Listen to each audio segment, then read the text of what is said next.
Dana Perino, along with Kimberly Guilfoyle, Ebony Williams, Eric Bolling, and Greg Gutfeld. It's 5 o'clock in New York City, and this is The Five.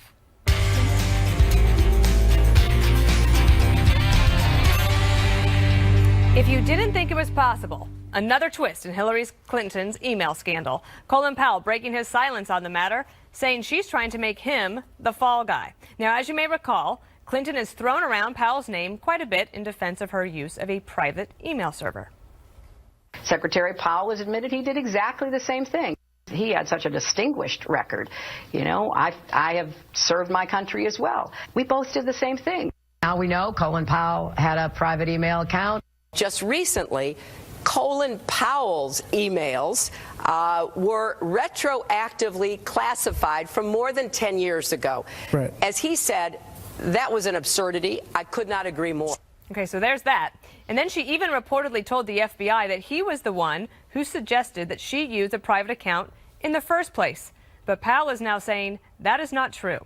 At an event this weekend, Powell was quoted saying, "Clinton's people have been trying to pin it on me. The truth is she was using the private email server for a year before I sent her a memo telling her what I did." This, of course, raises new questions as to whether Clinton lied to the FBI about who advised her to set up the server in the first place. Greg, I have a feeling that Powell was like, stop trying to, no more Mr. Nice Guy. Yes. This has been going on for a year, though, and he just sort of said this sort of as an aside at an event over the weekend. It makes sense that she's putting this all on a guy named Colin because she's so full of crap. Oh, my God. But you know what he reminds me of? You know when you're in line at the checkout and there's a fight at the checkout line and the person is like looks at you for backup and you're like, I'm out of this. Stay out of it. Do not pin it on me. And the fact is, you never pin a good thing on someone. So even Colin knows that this is a bad thing and that it's like, I'm not getting the blame for this. This is on you, lady. And stop. And why do you have to keep bringing me up? It's not fair. But the big story about this is it was broken. This story was broken by People magazine. This wasn't the New York Times or the Washington Post. That means that the new Woodward and Bernstein were writing about Kardashians behind all this time. And they just happened to get a scoop. They got a scoop. In the Hamptons. Well, you know, the cool kids have a name for this. They say, keep my name out of your mouth, right? And I feel like this is Colin Powell essentially telling Hillary Clinton, keep my name out of your mouth. Also, Dana, a huge distinction here, and Hillary Clinton actually said it. Colin Powell had a private email account, right? She had private email servers operating from her home. That is very, very different. And furthermore, the whole he did it too argument, for me, that's like the opposite of leadership. So I think, you know, to the extent that there was some similarities at all, that's just a lame cop-out by Hillary. She was trying, Eric, to basically use him as a shield. Yeah, she's trying to do everything. Advice to Mrs. Clinton, stop with the emails. Forget it. Just start eating it. Don't start blaming other people. You hear what we found out today? The FBI found 15,000 additional, not the 30,000 that they scrubbed already, 15,000 additional emails that she never admitted to having. And now, as we're working through these, I have some of the ideas here. I know we're going to get to it in a bit, but wow, this is baby pictures. This is unbelievable. So yeah, no baby pictures, and so far no yoga plans or wedding plans. Kimberly, when it comes to what she told the FBI and what now we are hearing what Colin Powell said, can they reopen this? Or Comey look back and say, maybe I was wrong? Whoever came up with this, pinned the tail on Colin Powell. It was ill-advising Hillary Clinton because now they might have just set themselves up for the greatest, slam dunk perjury case of all time. Because for him to come out, and he's very loath to criticize, the Clintons, he always is more reserved about things. He's saying, okay, it's enough already for me. Actually. And it is distinguishable what Secretary Powell did at the time versus Secretary Clinton because he used a commercial email address to discuss personal matters with family and friends and did not put State Department business on a personal or commercial email address. He complied in terms of the information that was relayed to protect national security. And what you've seen here is Hillary Clinton making a mockery of national security. And, it's all about yoga mats and downward dog. But you know what? People that know the truth and the difference about what matters and take our national security seriously don't find her funny. Plus, there is a huge difference, Greg, between email use in 2002 and then when she became Secretary of State in 2009. I mean, we didn't even have BlackBerries in the administration until well after 9/11. So I think that she's also trying to hide behind a former Secretary of State who's usually very diplomatic. Yeah, no, it's a sign of it's basically saying, well, when you remember your mom used to say, just because Billy says jump off a bridge doesn't mean you have to. This is what she's doing. She's saying, like, well, he did it first. He did it first. It is the most primitive. But it's also dishonest. Yes. He used the State Department email for all conducted State Department business. And he didn't delete them on the way out the door. This is so night and day different. And you know what? She's ruining his reputation, or trying to, doing her level best to, being reckless, being a loose relationship with the truth, and they should take the matter back up. Right, and he's 79 years old and saying enough of that. There's also more to come on the Hillary Clinton email story, because one of the things that people were looking at was the Clinton Global Initiative. There was news on that over the weekend, and Donald Trump called on them to stop it. Number one, they should shut it down. Number two, they should give the money back to a lot of countries that we shouldn't be taking and they shouldn't be taking money from. Countries that influenced her totally. And also countries that discriminate against women and gays and everybody else. I mean, that money should be it should be given back. They should not take that money. Also today, Eric, Bill Clinton saying that he will step down if she becomes president. But at this point, I guess the foundation did what it was supposed to do, and right? not only that, here's what they're signaling. They're saying, hurry up and get your donation in before November for influence. If you want influence, get it in now and watch the donations come pouring in before this potentially event where he can no longer be bought. Be a part of it, All right? So quid pro quo, very quickly, some of the 15,000 emails. We found out the Crown Prince of Bahrain wanted a meeting with the Secretary of State. He was told you'll have to wait. He dropped $26 million into the Clinton Foundation, gets the meeting with the Secretary of State. There was a British footballer who got in trouble for doing something in England, wanted to meet with Secretary of State. Also, a donation helped make that happen, or at least open the door to where eventually they got to work some things out with the State Department. We already knew about the $145 million that went into the Clinton Foundation. That was just after Secretary of State Hillary Clinton okayed a deal to sell 20 to 25% of U.S. uranium production to the Russians. Think about some of these. These are textbook business school quid pro quos. I mean, you can't get even worse.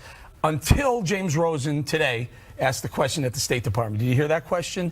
There was an email, one of these 15,000 emails, an email going from Clinton Foundation operative, I can't remember who it was, to Mills. Cheryl Mills. And the email says, hey, can you ask our boss if she can do this? Meaning Clinton Foundation, Hillary Clinton boss, State Department, Hillary Clinton boss. She can't have both of those titles. She can't. Well, and that exposes them to quid pro quo. Her campaign manager, Robbie Mook, tried to answer some of these questions yesterday.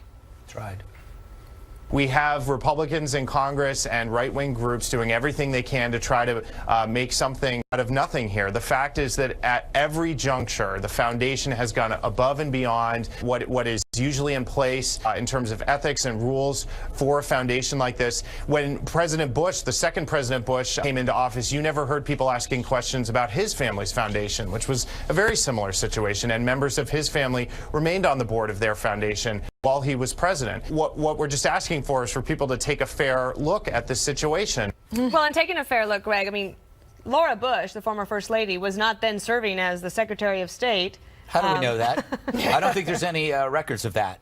There are no records of that. They were actually thrown out. Look, my question is, where does this go from here? Because I don't think the media is doing quite the job they're supposed to in this arena of looking at the Clinton Foundation or the Clinton Global Initiative, which is CGI, which is interesting because it's special effects to alter reality. The only way this is going to come apart is at the debate, because Trump will have to force her to answer the questions that the media doesn't. Because so far in this game of whack-a-mole, the mole hasn't shown up. You can't hit the mole because it's never there. But on the debate, the mole is going to have to come up, and then there'll be Trump with a little mallet. The mole is trapped on the stage. Former mayor of New York, Rudy Giuliani, and a supporter of Trump's, Kimberly, basically said the Clinton Global Initiative, he used the word bribery, that's what it's been. Do you think that will factor into any FBI consideration, or is that just water under the bridge? Well, he's saying that not only as former mayor, but as a former prosecutor who's investigated and prosecuted racketeering and RICO violations. And he's saying what we saw here, this level of corruption is so overt that it rises to the same level and would warrant a very thorough and fair investigation and potentially indictment.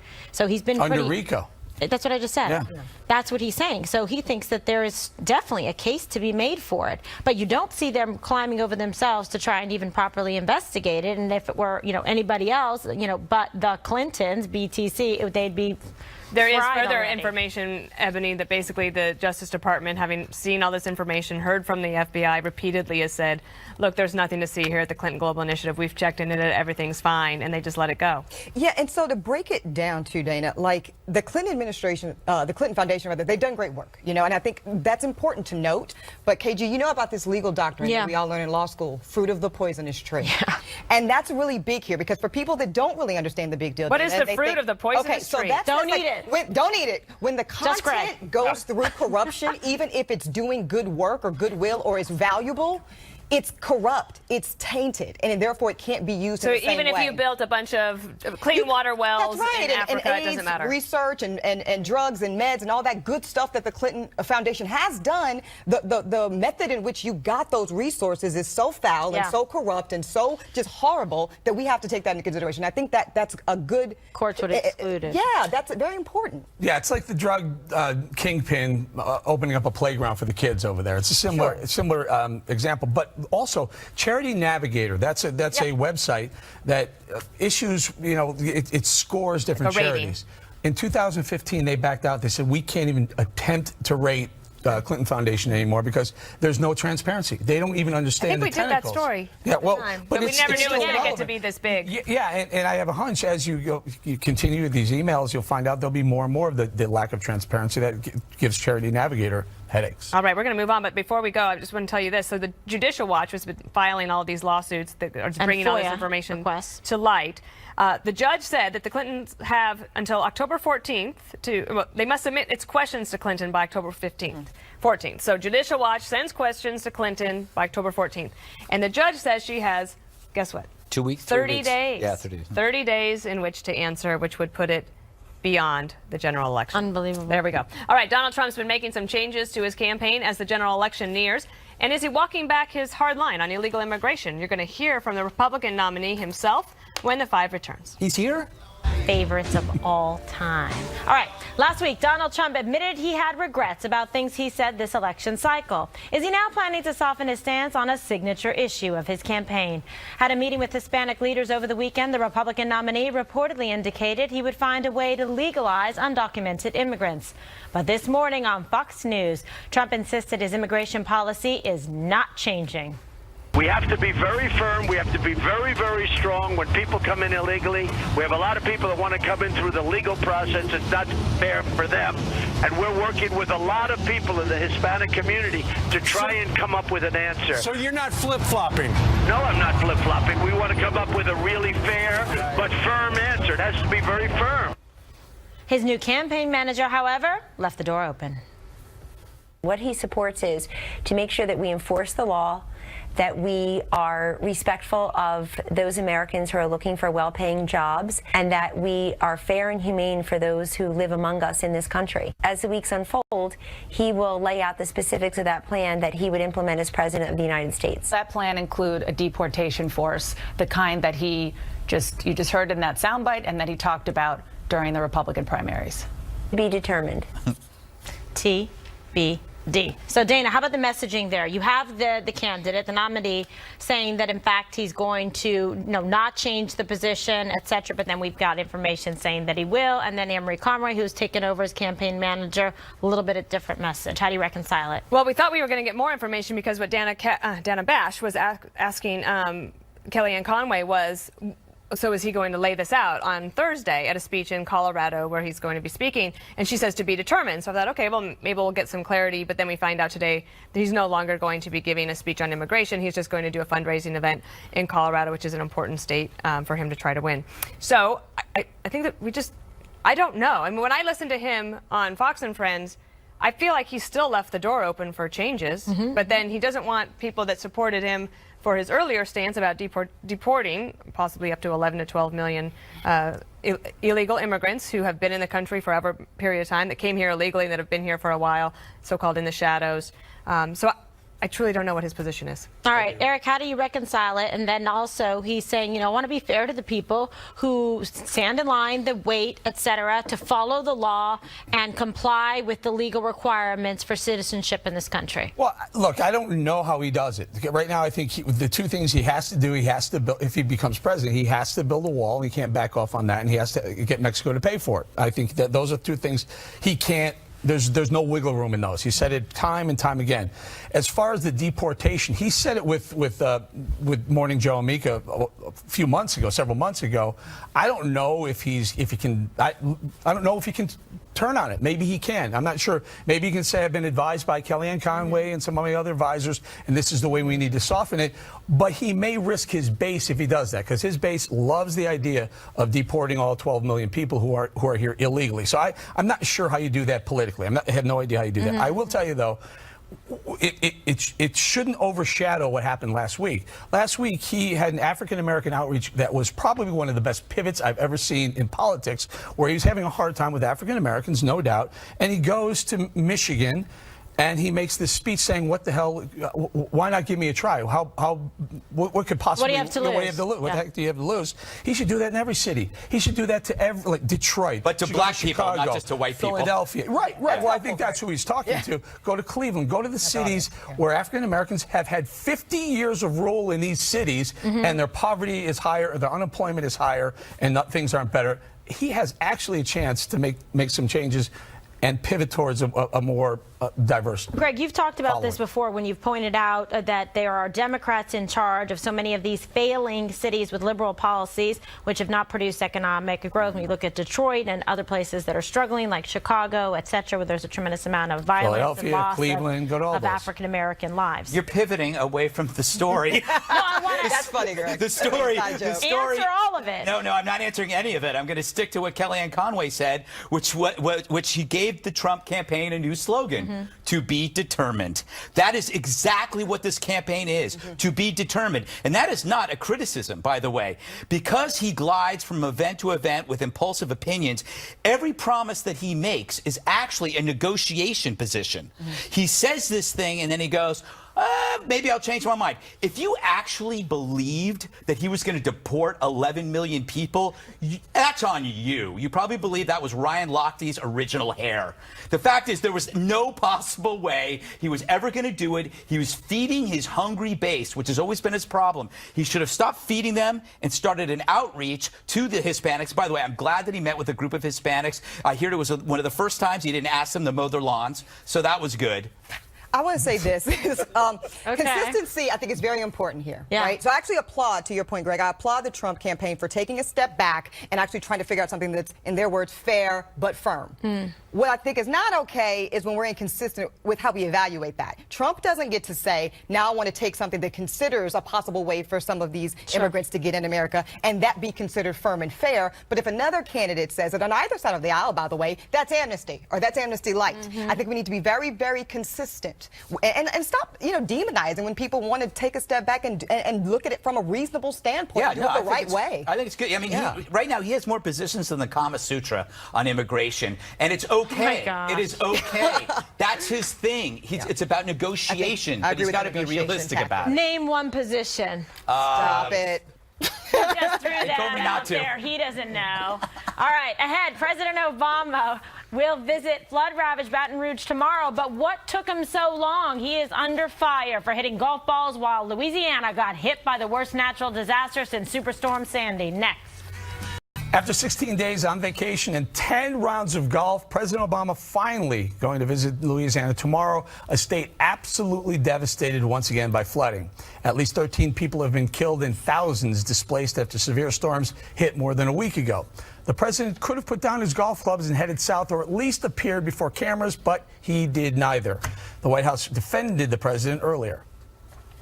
What the president's been focused on is the response on the ground. The president was on the phone with the governor of Louisiana 8 days ago to talk to him directly about how his state was being affected by the flooding. The effectiveness of the response thus far speaks for itself. And I think, frankly, it's the most effective way to answer any of the politically motivated criticism that the president has faced. Louisiana's Governor John Bel Edwards says he didn't tell the president not to come, but recommended he visit once recovery efforts had begun. The governor offered praise for Donald Trump for changing his plans to tour the state on Friday. Was it a good thing that he came down? Well, I think, yeah, for the reasons that I stated earlier, because it helped to shine a spotlight on Louisiana and on the dire situation that we have here, that it was helpful.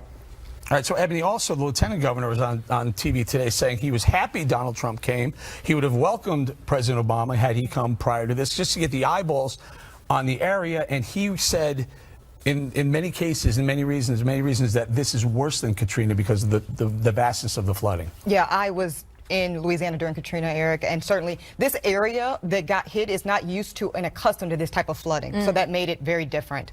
A lot of people were questioning, I saw over the weekend, Trump's motivations, right? Is this Trump doing this for a photo op? There's a report that the Louisiana governor was questioning that, but we see now that he said, you know, thank you for coming. I actually don't care, Eric, about the purity of Donald Trump's intentions on this. Here's why. He'll be accountable for that to someone far greater than me and you. What's important is that eyeballs were on Louisiana because this story has been overshadowed by the Olympics and everything else that's going on. And my first cousin, who's the mother of 3 in St. Tammany Parish, she has a newborn. All of the contents of her home are on her front yard right now. God. Okay, and that's thousands of people in that area. So whether Trump went for whatever reasons, it really doesn't matter to me. It's important that he went, and it's important that President Obama should have went. He should have went. I'm glad he's going tomorrow, but he should have gone. Here's the reason why. It's good that he's been on the phone and operating behind the scenes and getting them the resources they need from the federal government, and I do believe that. But when you are the leader of our country, it's important. People follow your lead. And so when you show concern and you're visibly around this issue, it really ups the ante as to the level of concern and awareness and participation around these people affected. And I think that's very important. Then your thoughts, the lieutenant governor also said something that people may not realize. Trump also left a sizable donation. Well, if he left a sizable donation, again, to your point, in terms, if that was because he was doing it out of his heart and we don't know about it, which means that would be a good thing because he wasn't trying to use it for political purposes, and I won't do that here either. I'm kind of over I think there should be a statute of limitations on scoring political points about Hurricane Katrina. I know that the White House was asked earlier about it today, takes another swipe at Bush. I'm tired of taking swipes at Obama, but I mean, there was a tragedy. It was catastrophic. You know, far be it from me to point out the Democratic governor and the Democratic mayor, who then got done for corruption, were the ones who were incompetent from the beginning. But FEMA did not do a good job. And President Bush said he shouldn't have flown over. Let that picture be taken. But overall, FEMA performed better now than they did 8 years ago, or 10 years ago, now 11 years, since Hurricane Katrina. And that should be the good thing about government. I'm not worried about scoring political points on this one. Greg, should we not be leading this segment with President Obama still on the golf course? Yeah, I guess I don't think so, because I often ask myself, would we do this story if it didn't have a political bent? For example, I wonder how many people actually still think about that child in Syria that we talked about last week. A large portion probably didn't. I looked at the picture an hour ago. Yeah, but you know what I mean. It is sad. But my point is this, that unless a story bears political fruit, sometimes people in the media don't cover it. There's some interesting facts about this story. A major hurricane hasn't hit the U.S. Gulf or East Coast in like a decade, according to the Washington Post. But when they do hit, they tend to be worse because there are more people concentrated in areas. And ironically, the good point that they haven't happened makes people less ready when they do. That's right, in this area. Yeah, and so that's the. If you talk about the facts, it's actually more interesting and more helpful, maybe. Yes, but let me play a little devil's advocate on that point of theory there. The governor and lieutenant governor were both happy Trump came. Yeah, well, the right thing to do. The right thing to do is to go there and to see what's going on. And I think anybody who would go and see the devastation and see the families displaced and children, everyone's lives affected, and what the churches are trying to do to step in as well to help people, you would probably be moved if you had money to make a donation, because your heart would see through your eyes and say, what can I do to try and help alleviate this suffering? There is just really no substitute for going there in person and seeing and feeling and breathing and smelling the devastation of the flooding. It's horrible, and the people that are just, their whole lives are like erased, like someone hit the delete button. I have an idea. So it's very, very difficult. The president should have gone. I think the whole world knows it. You know you're in trouble as a president when even the cartoons of liberal newspapers and whatnot are putting stuff out there with him golfing off, rooftops. Let me throw an idea at you. Madam Secretary wants to be president, has a lot of money at your disposal, the Clinton Foundation.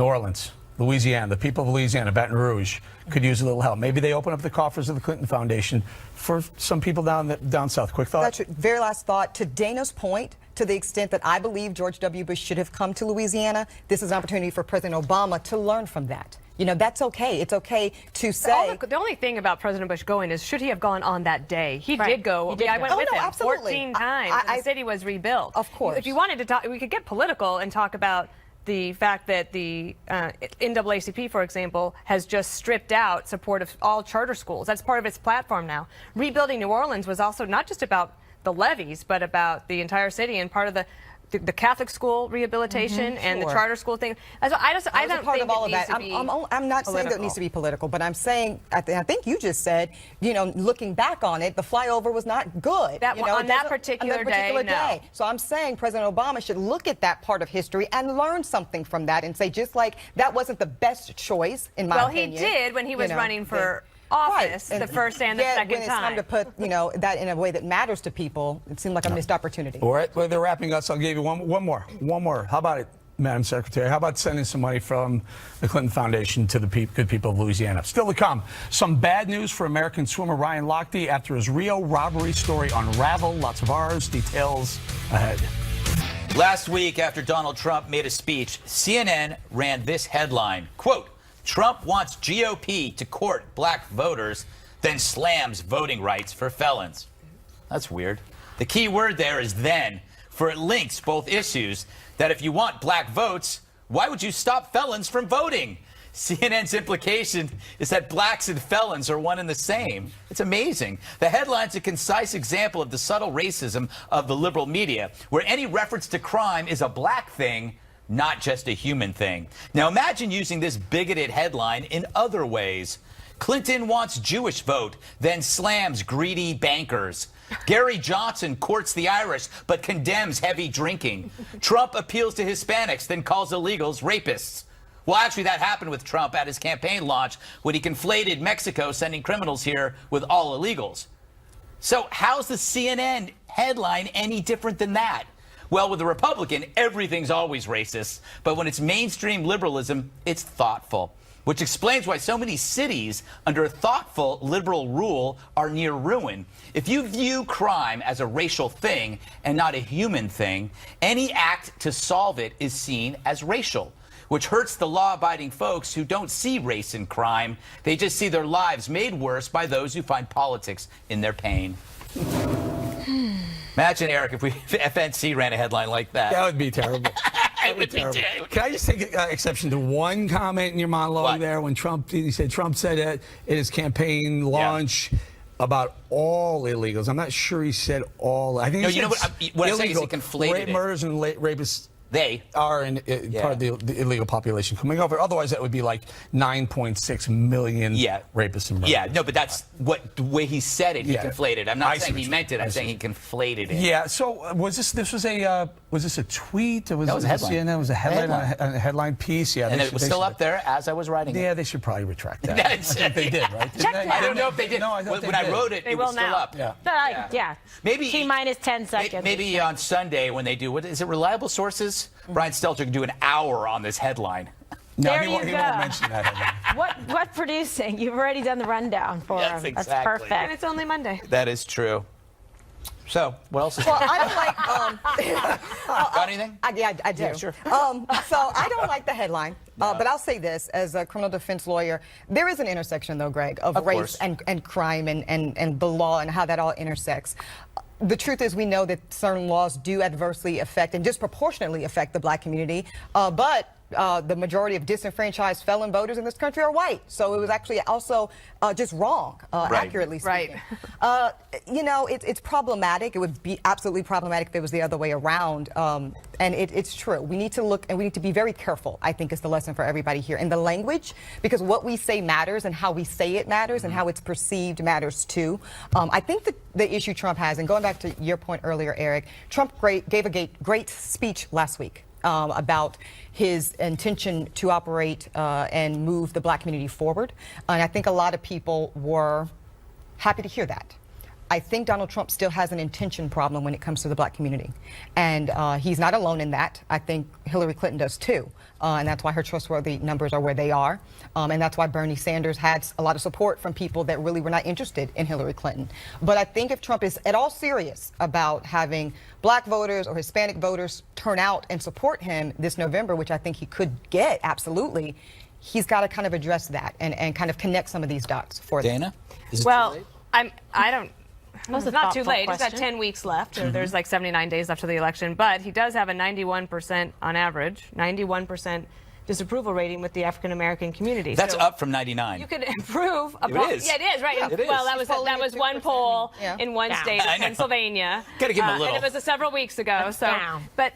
Could he chip away at that? Could he improve? Yes, but I think also the audience matters, right? Yeah. So Yes. that is a great speech to give after you have a one-on-one meeting with a group of people that looks a little different from where you are standing in front of a 95% white crowd, giving the speech saying that African American. I know that the speech was good, but it was not taken well by the audience for which it was intended, and Because they don't that is trust Trump's that is trouble. intentions. Yeah, that's the thing. Maybe that's why. You got to start somewhere. You That do. is true. And you have to do outreach. I think it is so important, even if you get 3 votes from that community, try and do it. Try and earn votes. Try and show people that they matter, because everybody cares, no matter what your religion or what your ethnicity, about good schools and about jobs and providing for their family and living in safe communities where they can go out at night and walk the dog, or pretend they had a dog to walk, whatever. I pretend I have a like dog. Craig. Kill the police. Your small ferret. Yes. That's fine. Tell me to go home. But that's what matters, right? Those You are can't, if he American ignored it, then he'd be criticized. I want to see people try and earn the vote. Make All it right, count. we got to move on next. Ryan Lochte says he's sorry for telling tales to Brazil. Now he's being robbed of his sponsorships back home. Is that fair?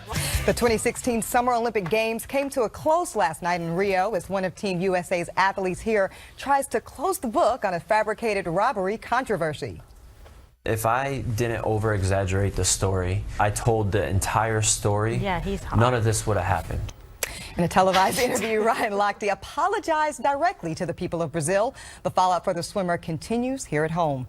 He lost 2 huge sponsors today, Speedo and Ralph Lauren. TMZ caught up with Lochte earlier. Are you going to consider rehab or AA? I don't know. I can't answer that question right now. Speedo, has dropped you, and they released a statement about it. What are you going to be wearing in the pool going forward? I heard about that, and it stinks. Speedo was great to me. They were like a second family throughout my swimming career, and I guess it's a new chapter now. Okay, so during that, Dana was like, for what, right? Why is he going to go to AA? Apparently, he admitted that he was still intoxicated when he gave the interview the following morning, so I think a lot of people are reading a lot into that. But what I'm more concerned with is he blamed this whole debacle on, quote, immature behavior. Now, we know Ryan Lochte is 32 years old. I am as well. And I consider You're us much more adults. mature. Never do that. But I consider us adults, so I just feel like that's like, come on, don't give like I mean, but us you a can bad be rap. 32 and be immature. And be immature. I mean, you can. I mean, you would never be. Not Ebony. But, he could. Yeah. Look, I think when you do something wrong, in most situations, there are consequences, especially if you are at your employer or with your sponsors. And so he's paid a price. He's also, I think he's pretty sincere in his apologies. So I think that maybe we can, after tomorrow, let this one go. Eric, is this us being like, the U.S. and the media, is this blowing this whole thing out of, pardon this pun, the water? Nope. No? Okay. You listen, when you sign up for these endorsements, this is a free market at work. When you sign up for these endorsements, either it's written or unwritten, there's a responsibility on your part not to do things like getting really wasted, ripping posters down when you're drunk with your friends. You don't do that, or you risk that, or you risk other things like going to jail. And lying about it. Yeah. So the lying about it thing, the USA Today may have a little bit more backing on what he actually said. Clearly, he put his hair back to the original color. He's eaten it, taking full responsibility for all 4 of the swimmers. Someone is doing damage control on it right now. But the free market will take some of those endorsements away. And guess what? Who's waiting right in the wings? Nike or Under Armour waiting to get that bathing suit contract in his hands to sign for the 20 20 Olympics. Yeah. So to that point, let's talk about the money, KG. Money, money, money. Money. Okay, so he's lost big dollars today, but moving forward, is he going to be in a position, you think, to get that back, to rebrand himself and move forward to 2020? He intends to. He said that he intends to keep swimming, and even if he's suspended by, they put together an investigative committee, the U.S. committee, on this. Is this going to hurt him, or can he come back? He's totally going to come back from this. Okay. So this is the story now. He's obviously very sorry. And, young guys like that, they've been he's been training forever to do the whole Olympics thing. There's a lot of self and personal sacrifice that goes into it. I get the whole, blow off steam. This is why you have to travel with security. Don't ditch your security when you're at that level, because they're the ones that are going to be like, okay, that's it. And throttle back and get you back in, back to the hotel. Enough is enough. But we don't need any more embarrass America stuff.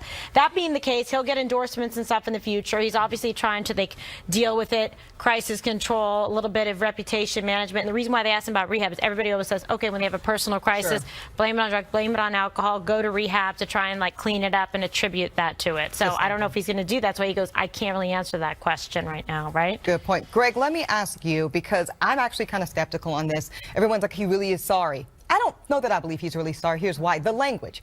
I over-exaggerated. I mean, you lied. And maybe for me, it's better if you just say I lied and I'm sorry. Well, the problem is over-exaggeration.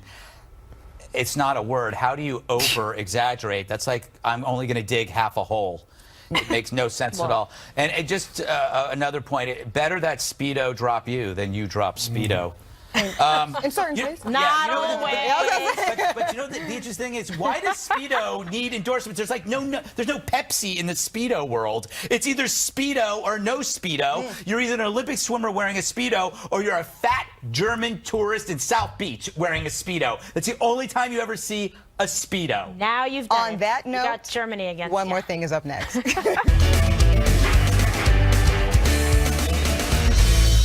Time now for one more thing. Greg. All right, time for something new. Here it is. Greg's Musical News with Greg Gutfeld. I hate saxophones, by the way. Anyway, this is interesting.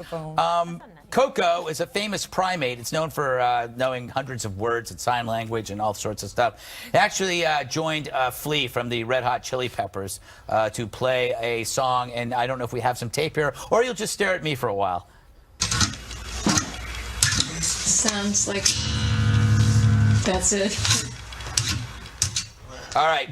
As most musicians know, this is a vast improvement over the Red Hot Chili Peppers. The worst band on the planet. They said to me, the producer said, you should do this story. And go, no, because Gutfeld's going to say the ape is better than Flea. No, the ape is better than Anthony Kiedis. By the way, the ape is 45, which is half the age of Anthony Kiedis. Red Hot Chili Peppers, Poor Man's Faith No More. Don't ever forget it.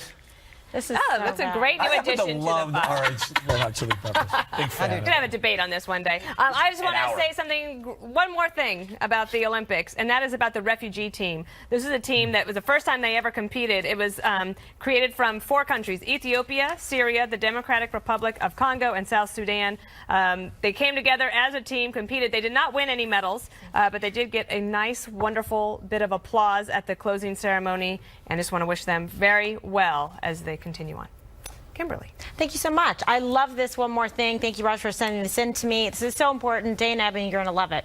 So a female U.S. sailor was awarded the Navy and Marine Corps Commendation Medal, which is very significant, earlier this month for her brave efforts during the January incident, if you recall, that resulted in Iran detaining 10 Americans. So the sailor, who was asked not to be identified, was the only female among the 2 crews, Navy riverine boats that entered the Iranian waters. Anyway, she managed to activate the emergency beacon while she was bound and held and at gunpoint, then signaled to the U.S. that, in fact, that they were in trouble. Iranians, later discovered it and turned it off. But anyway, she's petty officer 2nd class and was the number 2 gunner on the 2nd boat during the January 2nd incident. And the military said she displayed extraordinary courage at risk to her own safety. Well done. Good for her. All right, Eric. So while I was being lame all day about my one more thing, producer's like, you have to come up with something, just do this one. So here it is. 13 out of 15 dogs would prefer good boy vocal praise over a treat. And that's not the headline of the story. The headline of the story is that this study was conducted by Emory University, one of the best higher learning institutions in the country, and they took 5 years to come up. I don't think this is true. This is not true. with this results. Actually, my dog likes to lick my feet instead of treats or Okay, praise. so I'm going to do a quick plug here. I'm actually guest hosting for Alan Combs tonight on Fox News Radio at 6 o'clock. Check that out. And this is the cutest story. So a 9-year-old said instead of birthday presents, this is a 9-year-old from Acadiana, Louisiana, Mom, save my birthday money. Give me money to donate to the flood victims. Instead, he had his mother buy pizza, and they ended up getting a match from a local pizzeria. They gave out almost 400 pizzas to the victims. That is awesome. Absolutely. God bless All right, him. tomorrow on The 5, Libertarian Party nominee Gary Johnson joins us right here in our studio, so make sure to tune in for that. That's it for us. Special Report is next.